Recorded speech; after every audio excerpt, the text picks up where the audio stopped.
From Chancellorship to Dictatorship, 1933 to 34, Podcast 1.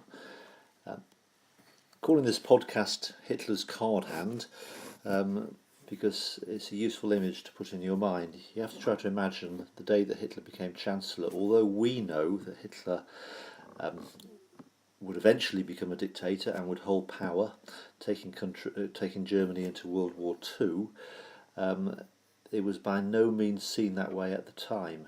He was just the latest of a series of chancellors who had held office for a very short period of time.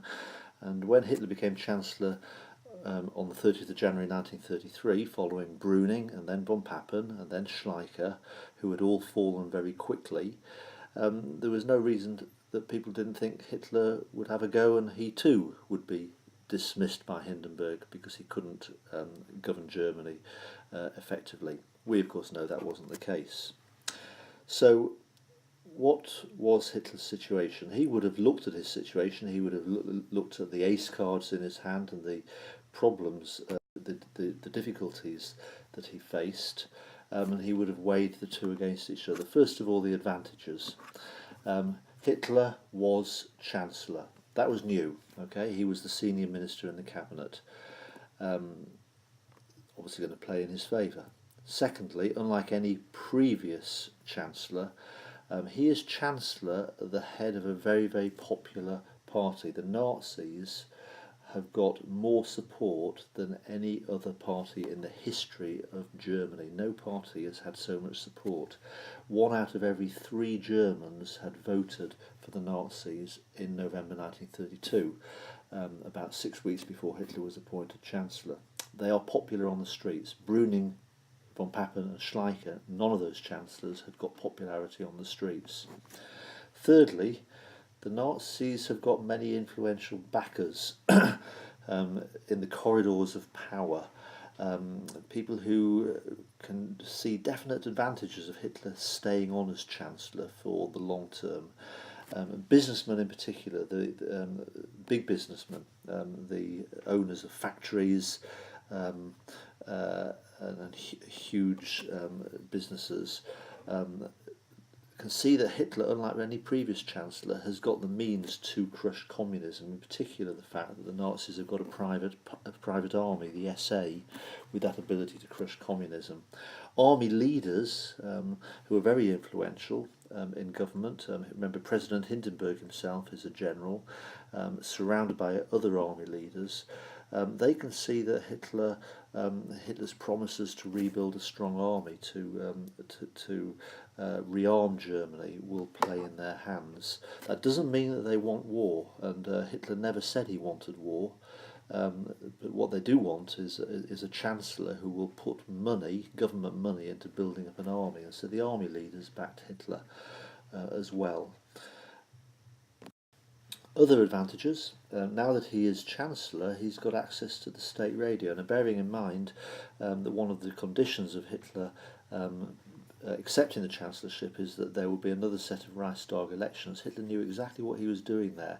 Now that he's Chancellor, he can have access to radio, simply because he is the Chancellor. Previously, up until now, the Nazis have done very well in elections, but it's not been automatic that they can actually get on the radio every day. But now, as Chancellor, he can do that. Next point, the Nazis have a private army, 2 million strong now.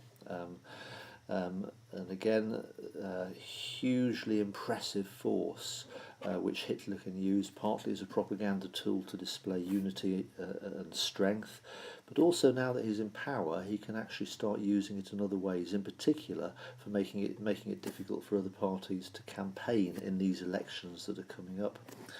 The next one, the Great Depression.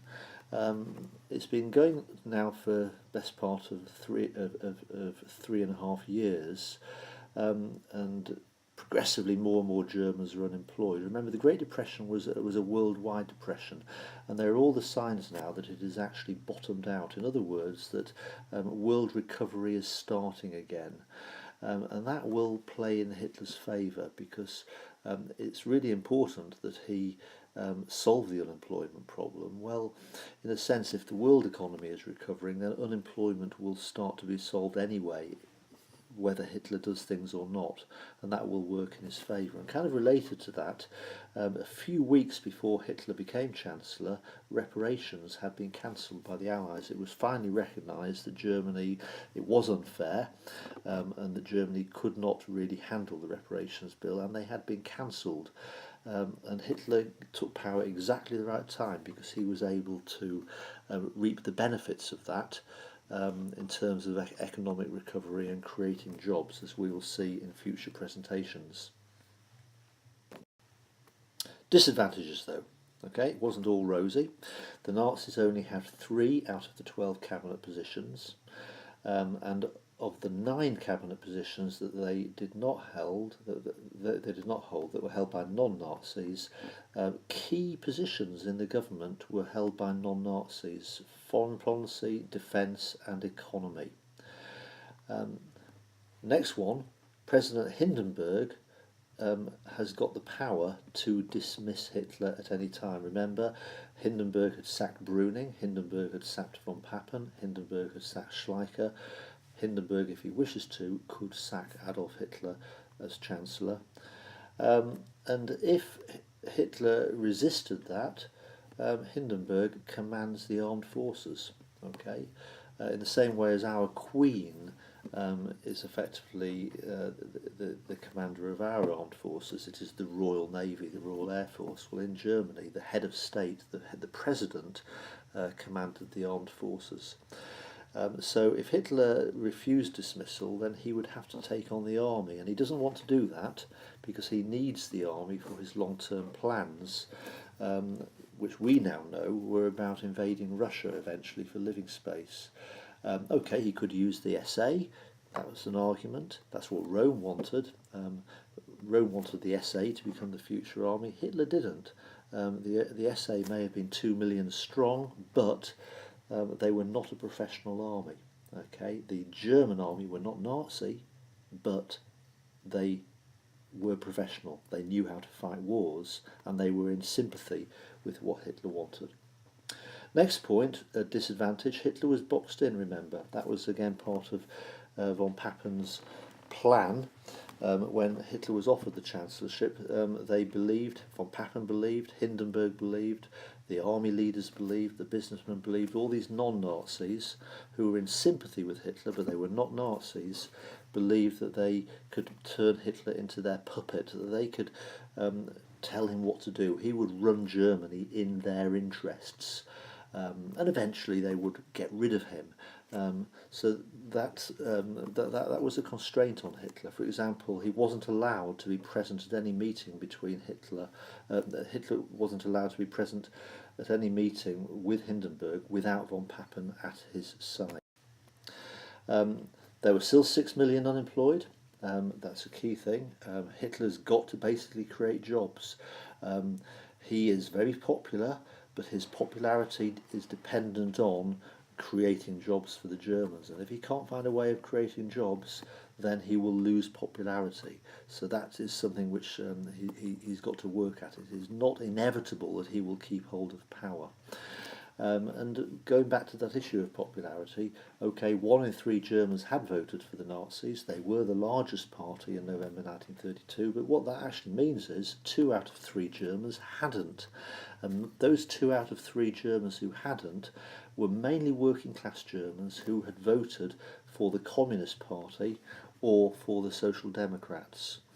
And so Hitler is by no means certain that he's got the working classes on his side. He's got to find a way of bringing those people on board. So that concludes this podcast. Podcast 2, if you go on to that, will be about the election campaign itself.